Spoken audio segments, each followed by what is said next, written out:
Sa ngalan ng Ama, ng Anak at ng Espiritu Santo, Amen. sumainyo ang Panginoon. At sumayo rin. Mga kapatid, isang kahinaan nating mga tao ay tayo'y makakalimutin. Pero mag-ingat kayo.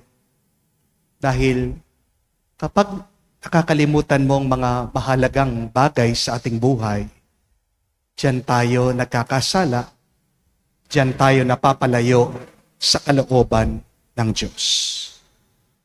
Bakit ang tao nakakagawa ng masama?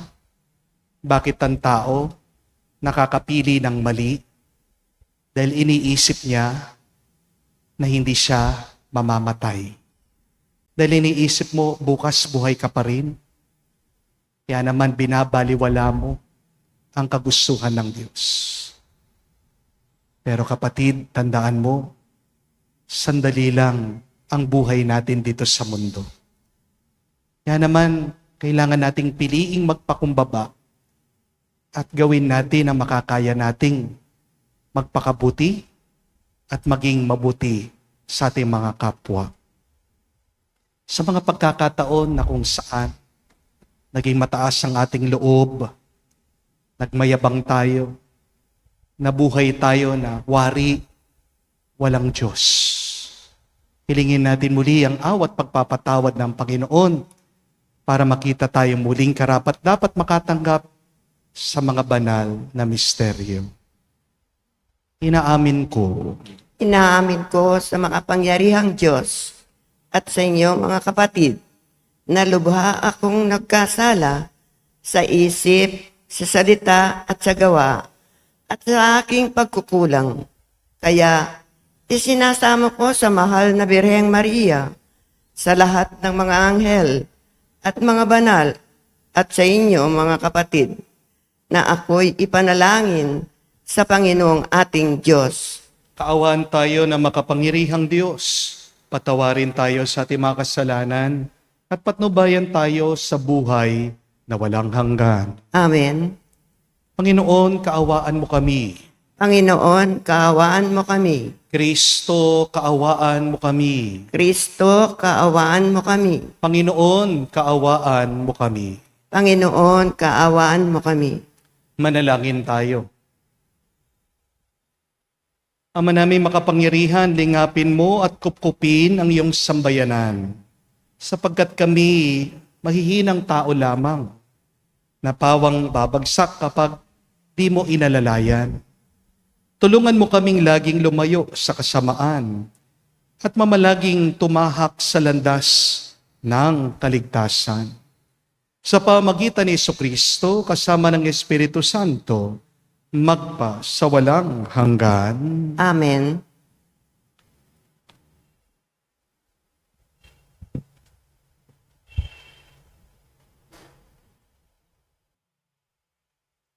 Pagbasa mula sa aklat ni Propeta Isaias.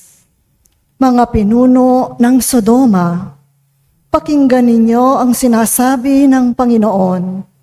Mga namamayan sa Gomora, pakinggan ninyo ang aral ng ating Diyos. Magpakabuti kayo, magbalik loob sa akin. Talikdan na ninyo ang masasamang gawain. Tumigil na kayo ng paggawa ng masama. Pag-aralan ninyong gumawa ng mabuti. Pairalin ang katarungan. Itigil ang pang-aapi. Tulungan ang mga ulila. Ipagtanggol ang mga balo. Halikayo at magliwanagan tayo. Gaano man karami ang inyong kasalanan, handa akong ipatawad ang lahat ng iyan. Kahit na kayo'y maruming-marumi sa kasalanan, kayo'y magiging busilak sa kaputian. Kung kayo'y susunod at tatalima, pasasaganain ko ang ani ng inyong lupain. Ngunit kung magpapatuloy kayo sa inyong pagsuway, ay tiyak na kayo ay mamamatay. Ito ang sabi ng Panginoon. ang salita ng Diyos. Salamat sa Diyos. Ang masunurin sa Diyos ay sasagipid niyang lubos. Ang masunurin sa Diyos ay sasagipin niyang lubos. Hindi ako nagagalit dahilan sa inyong handog, ni sa inyong mga haing sa dambanay sinusunog. Bagaman ang mga toro'y hindi ko na kailangan, maging iyang mga kambing at ang inyong mga kawan. Ang masunurin sa Diyos ay sasagipin niyang lubos. Bakit ninyo inuusal yaong aking mga utos? At bakit ang paksa ninyo ay sa tipan natutungod? Pag kayo ay tinutuwid, agad kayong napupuot. At ni ayaw na tanggapin yaong aking mga utos. Ang masunurin sa Diyos ay sasagipin niyang lubos. Kahit ito ay ginawa, hindi kayo alumana. Kaya naman ang akala, kayo't ako'y magkaisa. Ngunit ngayon, panahon ng kayo'y aking pagwikaan, upang inyong maunawa ang ginawang kamalian. Ang parangal na nais ko na sa aki ihahain ay handog ng pasalamat. Pagpupuring walang maliw, akin namang ililigtas ang lahat na masunurin. Ang masunurin sa Diyos ay sasagipin niyang lubos.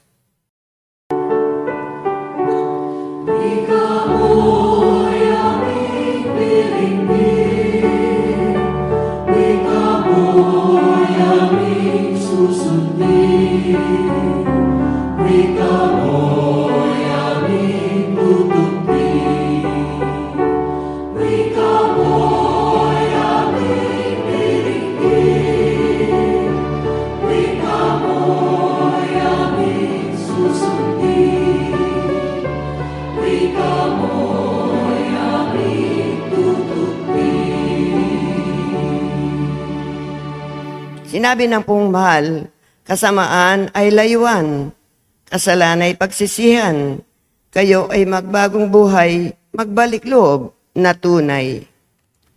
Sumainyo ang Panginoon. At sumayo rin. Ang mabuting balita ng Panginoon ayon kay San Mateo. Papuri sa iyo, Panginoon.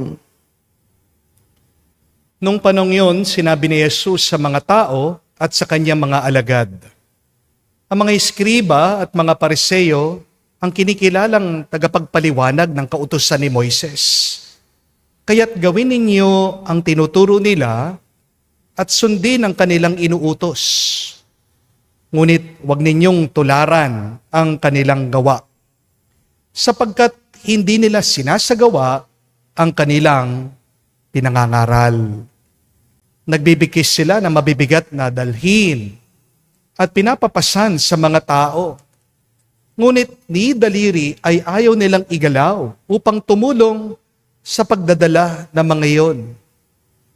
Pawang pakitang tao ang kanilang gawa. Nilalaparan nila ang kanilang mga pilakterya at hinahabaan ang palawit sa laylayan ng kanilang mga damit. Ang ibig nila'y ang mga upuang pandangal sa mga piging at sa mga tanging luklukan sa mga sinagoga. Ang ibig nila'y pagpugayan sila sa mga liwasang bayan at tawaging guro. Ngunit kayo, huwag kayong patawag na guro, sapagkat iisa ang inyong guro, at kayong lahat ay magkakapatid. At huwag ninyong tawaging ama ang sinumang tao sa lupa, sapagkat iisa ang inyong ama, ang amang nasa langit. Huwag kayong patawag na tagapagturo, sapagkat iisa ang inyong tagapagturo, ang Mesiyas. Ang pinakadakila sa inyo ay dapat maging lingkod ninyo. Ang nagpapakataas ay ibababa, at ang nagpapakababa ay itataas. Mga kapatid, ang mabuting balita ng ating Panginoon. Pinupuri ka namin, Panginoong Hesus Kristo. Magandang araw po muli sa inyong lahat. Meron pong isang napakagandang kwento tungkol po kay San Antonio, Saint Anthony the Great. Minsan, kinausap daw ng santo ang demonyo. At tinanong niya siya, anong kinatatakutan mo? Sumagot daw po ang dyablo. Sabi niya, kapakumbabaan. Ano pa ang ibang kinatatakutan mo? At sumagot daw po muli itong demonyo. Ang sabi niya, kapakumbabaan pa rin. Nagtanong po muli si San Antonio. Sabi niya, wala ka na bang ibang kinatatakutan? Yun lang ba? At sinagot po muli ni Satanas, yun talaga, kapakumbabaan. At nang pumanaw daw si San Antonio, yung kanyang kaluluwa po, inakyat ng mga anghel sa langit. Tumatakbo daw po ang dyablo, hinahabol siya. Sabi, Antonio, Antonio, nakatakas ka sa akin, ha? At ang sagot daw po nitong santo, hindi pa. Mga kapatid, pansinin niyo po yun. Yung santo, nasa kamay na ng mga anghel. Hiniwalay na yung kanyang kaluluwa sa kanyang katawan. Ibig sabihin, hindi na siya maaaring magkasala pa. Pero, hindi po inisip nitong santo na natalo na niya yung masama. Bakit? Kasi po, alam ni San Antonio, hanggat may yabang, may panganib. Remember that. Where there is pride, there is still danger of the soul. At pagdating lamang daw po ng santo sa langit, saka pa lamang niya sinabi sa demonyo, ngayon, sa biyaya ng Diyos, natalo kita. Pansinin niyo po, hindi po sinabi ng santo, natalo kita dahil magaling ako. Hindi rin po sinabi ni San Antonio na, natalo kita dahil banal ako. Ang sinabi ng santo, ang sinabi ni San Antonio, natalo niyang masama dahil sa biyaya, sa tulong, sa grasya, sa awa ng Diyos. Mga kapatid, ano ang magiging susi ng ating kaligtasan? Bukod po sa ating pananampalataya kay Jesus, huwag niyong kakalimutan, maging mapagkumbaba kayo palagi. Amen? The sign that you truly trust God is when every day you have a humble heart. At ito po ang pinapaliwanag ni Jesus sa atin sa nabasang ebanghelyo. Sabi niya, walang nagiging marangal o dakila sa kanyang sariling lakas o kapangyarihan. Dahil ang tanging daan ng pagiging banal, marangal, ay sa pamamagitan ng pagpapakumbaba. Jesus said, whoever makes himself great shall be humbled. Whoever humbles himself shall be made great. Kaya, ang ganda po ng kasabihan, tandaan niyo ito, no matter how tall a mountain is, it still cannot block the sun. Ganda po, no? Pagkataas man, pagkalaki ng bundok, hindi niya matatakpan ang araw. Understand, power is not absolute. Power is just temporary. But humility endures. Wala naman nananatili sa taas forever eh. Boss ka ngayon, bukas, retired ka na. Ngayon sikat ka, bukas, may mas sikat pa kesa sa'yo. Ngayon may pera ka, bukas, ubus na yan. Pansinin niyo po, kahit naman ang ibon na mataas ang lipad, bumababa pa rin para kumain ng uod. Kaya, huwag mong isipin kapatid na nasa mataas kang posisyon palagi. Kapag nakalimutan mong magpakumbaba, doon ka na nagkakasala. Ang dami mga mister ngayon, ganyan eh. Porket ba malusog sila, wala silang sakit, malakas sila, kaya nilang magbisyo, kaya nilang mambabae, kaya nilang iwan ang kanilang mga pamilya. Pero, ang nakakatawa, kapag nagkasakit na sila, gumagapang sila pabalik sa kanilang mga misis. Nagmamakaawa, nagpapaalaga sa kanilang mga anak na kanilang iniwan.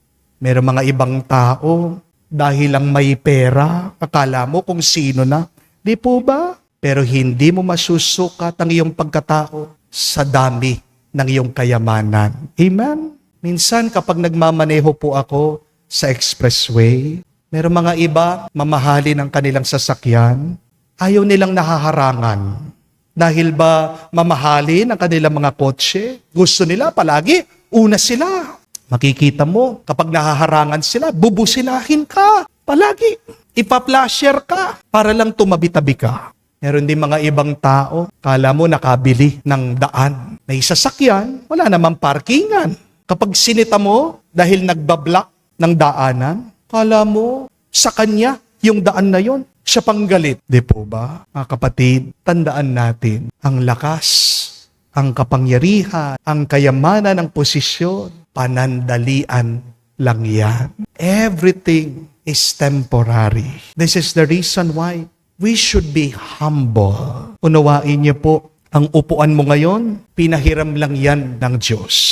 Hindi mo dapat angkinin yan. Ang kapangyarihan, pinagkatiwala lang sa'yo. Hindi mo yan pagmamay-ari. Ang pera, kahit na gaano pa karami ito, hindi binigay sa'yo yan para lang itago mo, para pagmayabang mo. Tandaan niyo po mga kapatid, kapag binigyan ka ng sobrang daming pera, kapag nakakasobra ka, yan ay pinagkatiwala ng Diyos sa'yo. Kasi naniniwala siya, kaya mong gamitin yan pangtulong sa kapwa mo. Baka nakalimutan po natin, nung pinanganak tayo, may expiration date na tayo. Wala naman pong forever na buhay dito sa mundo. Lahat tayo, lilisan tayo dito sa mundo.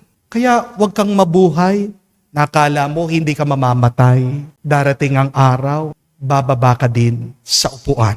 Darating ang araw, ikaw ay magiging pagkain ng mga uod. At wala ni isa sa atin ang nakakaalam kung kailan tayo aalis dito sa mundo.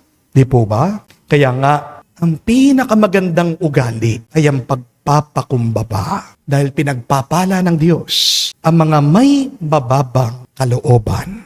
At paano po natin maipapakita ang kababaang loob? Umpisan po natin sa paggalang at sa pagrerespeto. Remember that humble people are respectful people. While prideful people are demanding, they are self-entitled. Ang malungkot pong kwento, madalas napakagalang natin sa ibang tao kahit na hindi natin sila kakilala. Nirerespeto natin yung mga katrabaho natin, yung mga kapitbahay natin, mga kaibigan natin. Pero bakit pagdating sa mga mismong pamilya natin, wala tayong respeto sa kanila? Di po ba? Bakit sa mga ibang tao, hindi mo man sila masigawan? Bakit pagdating sa mga ibang tao, di mo sila pinagbubugnutan, pinagbibisitan, pinagtataasan ng boses? Pero pagka-uwi mo, kung magsalita ka sa mga pamilya mo, kala mo, wala silang kaluluwa. Di po ba? If you cannot respect your family, you're not really humble. Amen? Humility starts at home. Sometimes that is the sad reality. The people who are closest to us are the ones that we disrespect the most. Aminin natin kung sino pa yung mga pinakamalapit sa atin. Sila pa yung mga nasasaktan natin sa salita, sa tono, sa ating pag-uugali. Di po ba? Bakit? Dahil akala natin hindi sila aalis. Akala natin okay lang natanggapin nila yung masama nating ugali. Pero di ba, kapag mahal mo ang isang tao, dapat yung pinaka-the best yung binibigay mo sa kanya. Do you love your family? If so, then give your best behavior to them. Love them. Respect them. Kaya nga mga kapatid, ang sukatan ng kababaang loob, hindi mo makikita yan kung paano ka makitungo sa publiko. Pero makikita mo yan kung paano ka makitungo sa mismong pamilya mo. Madali lang po maging mabait sa simbahan, sa ating mga kaibigan, pero magandang pagmunihan. Talaga bang mabait ka sa bahay, sa inyong tahanan, sa iyong mga kapamilya? Magalang ka ba talaga sa mga mismong kadugo mo? Dahil ang tunay na nagpapakumbaba, pareho ang ugali niya sa loob at sa labas ng tahanan. Amen? Hindi po mahirap magpakumbaba. Ang mga naghihirapan magpakumbaba, yung mga may kayabangan sa kanilang puso. Amen? Kaya simulan po natin ngayon. Bago tayo humingi ng respeto sa mundo, magbigay muna tayo ng respeto sa mga taong araw-araw na kasama natin. Gumalang ka, magpakumbaba ka, at palagi kang magpakita ng pagmamahal. Dahil sa huli, ang kababaang loob, hindi naman po natin makikita yan sa taas ng ating mga posisyon, kundi sa lalim ng ating paggalang sa ating mga kapwa, nag-uumpisa sa ating mga mismong pamilya. Kapatid, piliin mo palaging magpakumbaba. Hindi ka lang pagpapalain ng Diyos, kundi iuuwi ka pa niya sa kanyang kaharian sa buhay magpa sa walang hanggan. Amen. Tumayo po tayo. Alay po natin ngayon sa Diyos ang ating mga dasal at panalangin. Ating sabihin, Panginoon, dinggin mo kami. Panginoon, dinggin mo kami. Ang mga pinuno ng simbahan, naway maging lubos ang pag-aalay ng sarili sa kanilang dakilang bokasyon na ipangaral ang Ebanghelyo. Manalangin tayo sa Panginoon. Panginoon, dinggin mo kami. Ang mga magulang at guro, naway makita ang kanilang mga itinuturo sa pamamagitan ng pagpapatutuo at mabubuting halimbawa. Manalangin tayo sa Panginoon. Panginoon, dinggin mo kami. Atin nawang laging sikaping gawin ang matuwid upang maging isang buhay na makapangyarihan, nagkakabisa sa ating mga kilos ang salita ng Diyos. Manalangin tayo sa Panginoon. Panginoon, dinggin mo kami. Sa katahimikan po ng ating puso, banggitin ngayon natin sa Diyos ang ating mga personal na pangangailangan. Ama naming nasa langit, palalimin mo ang aming pananampalataya upang lumago kami sa iyong pag-ibig at lagi kaming makapaglingkod sa iyo na may pusong bukas at tapat. Hinihiling namin ito sa pamagitan ni Kristo, aming Panginoon. Amen.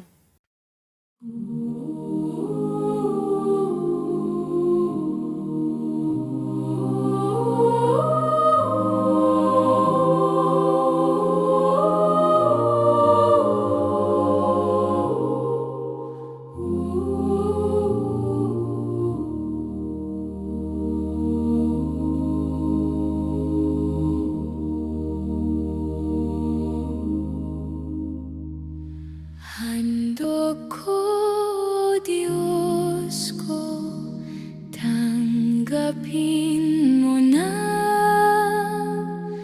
Halay ko, Diyos ko, ikalugod mo na. Nagsising puso, nagpapakumbaba. Ikatuon sana kami patawarin na.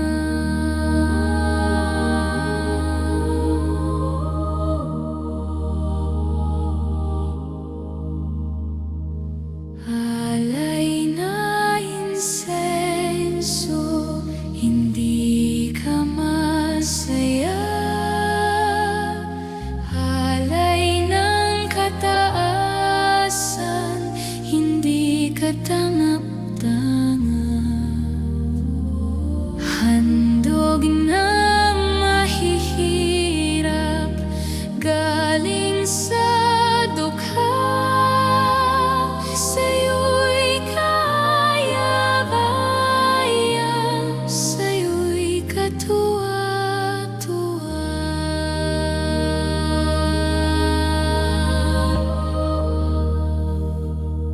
Manalangin kayo mga kapatid, parang ating mga paghahain ay kalugdan ng Diyos amang makapangyarihan. Tanggapin nawa ng Panginoon itong paghahain sa iyong mga kamay, sa kapurihan niya at karangalan, sa ating kapakinabangan at sa buong sambayanan niyang banal. Ama naming lumikha, kalugdan mo at gawing banal ang paghahain aming pinagdiriwang sa pagpapatawad ng mga kasalanan at sa pakikinabang at sa pakikinabang namin sa pagpapalang iyong bigay sa pamagitan ni Jesucristo kasama ng Espiritu Santo magpa sa walang hanggan. Amen. Sumainyo ang Panginoon. At sumayo rin. Itaas sa Diyos sa inyong mga puso at diwa. Itinaas na namin sa Panginoon. Pasalamatan natin ang Panginoong ating Diyos. Marapit na siya ay pasalamatan. Ama naming makapangyarihan, tunay nga marapat ikaw ang aming pasalamatan sa pamagitan ni Jesucristo na aming Panginoon. Sa pagbabakas sakali mong kami bubuti, sinugo mo si Jesucristo upang pangunahan kami. Bilang pagsunod sa iyong atas na bigay, pinahayag ng iyong anak ang iyong kalooban na mga api at dukha ay kanyang damayan. Ngayon ay iyong inihahandog ang pagkakataong aming maisaloob, ang kanyang ganap at kusang paglilingkod upang sa iyo'y lagi kaming makasunod. Kaya kaisa na mga anghel nagsisiawit ng papuri sa iyo. Nang walang humpay sa kalangitan, kami nagbubunyi sa iyong kadakilaan.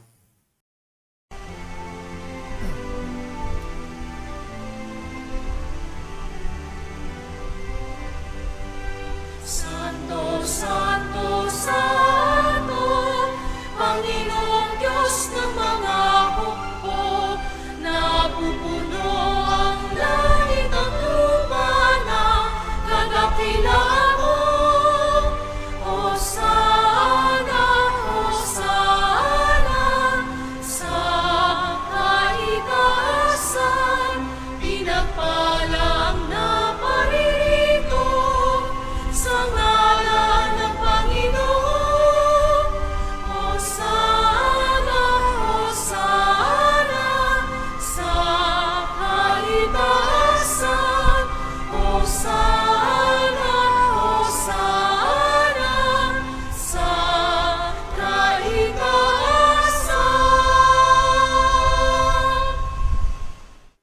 Ama naming banal, ikaw ang bukal ng tanang kabanalan. Kaya't sa pamagitan ng iyong Espiritu, gawin mong banal ang mga kaloob na ito upang para sa amin maging katawan at dugo ng aming Panginoong Heso Kristo. Bago niya pinagtiis ang kusang loob na maging handog, hinawakan niyang tinapay, pinasalamatan kanya.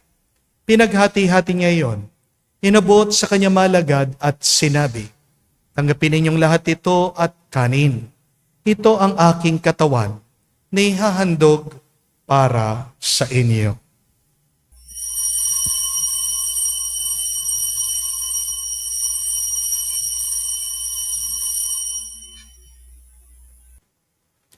Gayon din naman na matapos ang hapunan, hinawakan niyang kalis. Muli kanyang pinasalamatan, nabot niyang kalis sa kanyang malagad at sinabi, tanggapin ninyong lahat ito at inumin. Ito ang kalis ng aking dugo, ng bago at walang hanggang tipan. Ang aking dugo na ibubuhos para sa inyo at para sa lahat, sa ipagpapatawad ng mga kasalanan. Gawin ninyo ito sa pag-aalaala sa akin.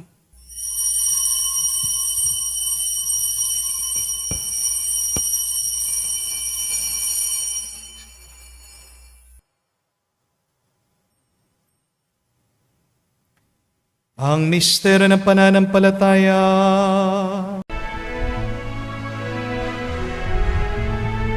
Sa krus mo at pagkabuhay, kami natubos mong tunay. Poong Jesus, naming mahal, iligtas mo kaming tanan, ngayon at magpakailanman. Ang mga ginagawa namin ngayon, ang pag-alaala sa pagkamatay muling pagkabuhay ng iyong anak. Kaya tinialay namin sa iyong tinapay nagbibigay buhay at ang kalis sa nagkakaloob ng kaligtasan. Kami nagpapasalamat dahil kami iyong minarapat na tumayo sa harap mo para maglingkod sa iyo. Sinasamo namin kami magsalo-salo sa katawan at dugo ni Kristo ay mabuklod sa pagkakaisa sa pamagitan ng Espiritu Santo. Ama, lingapin mong iyong simbahan, laganap sa buong daigdig. Puspusin mo kami sa pag-ibig. Kaisa ni Leon, ang aming Santo Papa, si Florentino, aming arsobispo, at ng Tanang Kaparian. Alalahanin mo rin ang aming mga kapatid na nahimlay. May pag-asang sila'y muling mabubuhay. Gayun din naman lahat ng mga pumanaw. Kawan mo't sila't patuloyin sa iyong kaliwanagan. Kawan mo't pagindapatin kaming lahat. Makasalos sa iyong buhay na walang wakas. Kaisa na mahal na Birhen Maria, Ina ng Diyos. Kaisa ni San Jose, ang kanyang malwalhating esposo. Kaisa ng mga apostol, lahat ng mga banal na namuhay dito sa daigdig na kalugod-lugod sa iyo. May pagdiwang nawa namin ang pagpupuri sa kararangal mo sa pamagitan ng iyong anak, aming Panginoong Heso Kristo. Sa pamamagitan ni Kristo, kasama niya at sa Kanya, ang lahat ng parangal at papuri ay sa iyo, Diyos Ama, makapangyarihan, kasama ng Espiritu Santo, magpasawalang hanggan.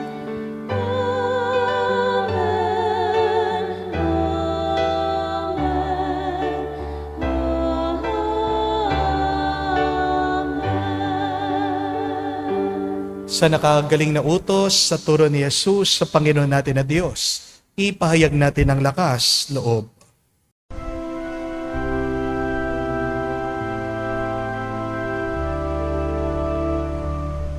Ama namin, sumasalangit ka, sambahin ang ngalan mo, mapasa amin ang kaharian mo, sundin ang loob mo dito sa lupa para nang sa langit.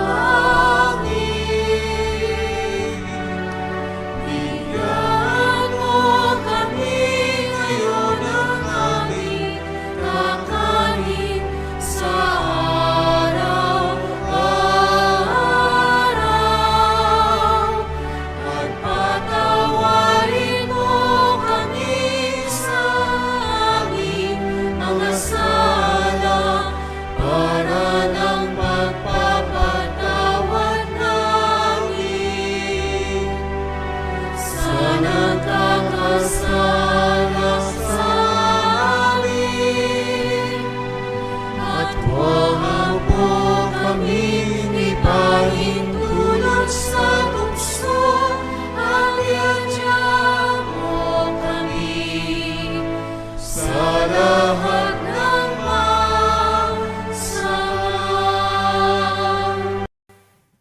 Hinihiling namin kami, Adya, sa lahat ng masama, pagkalooban ng kapayapaan araw-araw, ligtas sa kasalanan, ilayo sa lahat ng kapahamakan, samantalang aming pinanabikan, ang dakilang araw ng pagpapahayag ng tagapagligtas naming si Heso Kristo. Sapagkat iyo ang kaharian at ang kapangyarihan at ang kapurihan magpakailanman. Amen. Panginoong Heso Kristo, sinabi mo sa mga apostol, kapayapaan ang iniiwan ko sa inyo.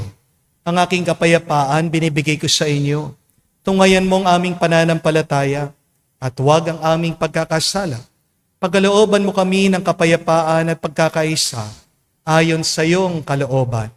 Kasama ng Espiritu Santo, magpa sa walang hanggan. Amen. Kapayapaan ng Panginoon ay laging sumainyo. At sumayo rin. Magbigayan po tayo ng kapayapaan sa bawat isa. Piso niyo po, kapayapaan po sa inyong lahat.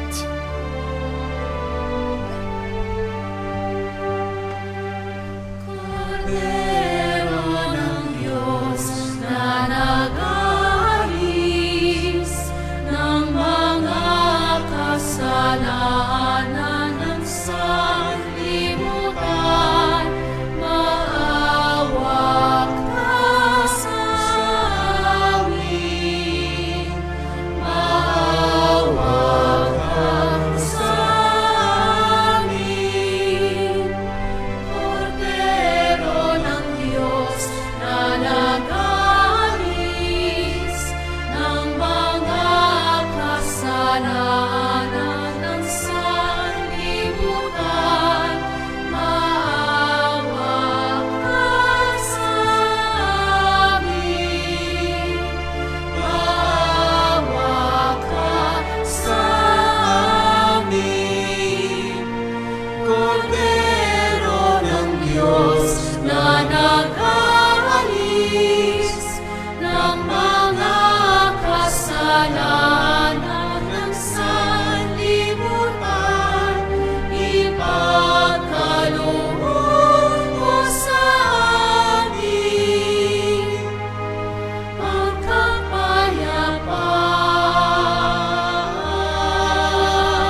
Mga kapatid, naririto ang ating Panginoong Jesucristo, ang Kordero ng Diyos.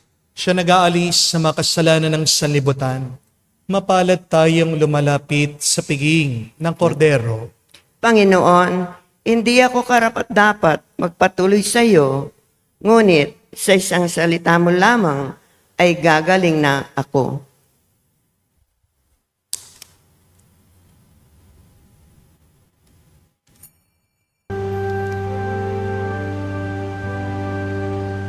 Ang Panginoon ang aking tanglaw.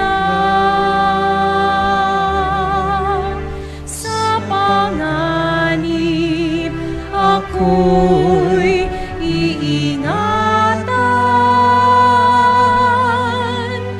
Kanino ako masisindak? Matatakot kung ako'y laging nasa piling niya. O Diyos, pakinggan mo ang aking tawa at sa aking maawat mahabag. Buhay ko may pagtangkaan, buhay ko may pagbantaan, sa'yo pa rin magtitiwala kailanman. Panginoon ang aking tanglaw. Sa panganib ako'y iingatan. Kanino ako masisindak? Matatakot kung ako'y laging nasa piling niya. Manalangin tayo. Ama naming mapagmahal, sa aming banal na pagsasalong ito, katapatan sa pamumuhay nami dagdagan mo, at tulungan mo kaming mamalaging kalugod-lugod sa iyo, sa pamagitan ni Jesucristo, kasama ng Espiritu Santo, magpa sa walang hanggan. Amen. Mga kapatid, tandaan niyo po, ang nagbubukas sa pintuan ng langit ay ang ating pagpapakumbaba sa Diyos at sa bawat isa sa ating mga kapwa. Pero ano ang magiging kandado para hindi magbukas ang pintuan ng langit? Anong nagsasara sa pintuan ng grasya sa atin? Ito ay ang kataasan ng loob. Yung turo ng ating Panginoon, sabi niya, huwag kayong magpapatawag na ama. Huwag kayong magpapatawag na guro. Ito ay turo tungkol sa kataasan ng loob at pagpapakumbaba. Hindi naman niya sinasabi na wala tayo dapat tawaging ama. Pero meron mga tao, nagdidemand sila na tawagin mo kung ganito kasi ito yung aking napag-aralan, ito yung aking nakamtan sa buhay. Jesus is really teaching us about humility and pride. Kaya nga tinapos niya yung turo niya, those who humble themselves will be great. And those who exalt themselves will be humbled. Paano mo mapapakita ang iyong kababaang loob? Nag-uumpisa yan sa respeto at sa paggalang. You cannot demand respect. Respect is earned. Pakita mo ang iyong kababaang loob sa pagrerespeto, paggalang ng iba, unang-una sa mga pinakamalapit sa iyo. Bakit kinagalang mo yung mga hindi mo kakilala, pero mismong mga kasama mo sa bahay, hindi mo magalang? You're not really good. You're not really humble if you respect others and yet you do not respect your family. Pakita natin ang paggalang, pagpapakumbaba sa mga araw-araw nating ginagawa. Habang kayo'y nasa daan, magbigay ka. May nagmamadali, sige, paunahin mo. Nakapila ka, pero senior citizen, gusto nila mauna, paunahin mo. Maging mapagpasensya ka. Nakapila ka sa tren, MRT. It is a show of our humility and respect to others. Walang nawawala sa iyo kapag ikaw ay nagpapakumbaba. May mas tatanggapin ka pang biyaya galing sa Diyos. Amen? Mabuting balita, we can learn to be humble. We can learn to be respectful. Gusto nyong galangin kayo, kayong mga magulang na mga anak nyo, turuan nyo silang gumalang. Amen? Ito pong ating assignment ngayon. Ang kabanalan ay nag-uumpisa sa pagpapakumbaba at sa paggalang sa ating mga kapwa. Be more humble, be more blessed. Sumayin niyo ang Panginoon. At sumainyo rin. At kayo'y pagpalain ng Diyos makapangyarihan sa lahat, sa ngalan ng Ama, ng Anak, ng Espiritu Santo. Amen. Ang ating misa ay natapos na. Humayo kayo sa kapayapaan ni Kristo. Salamat sa Diyos.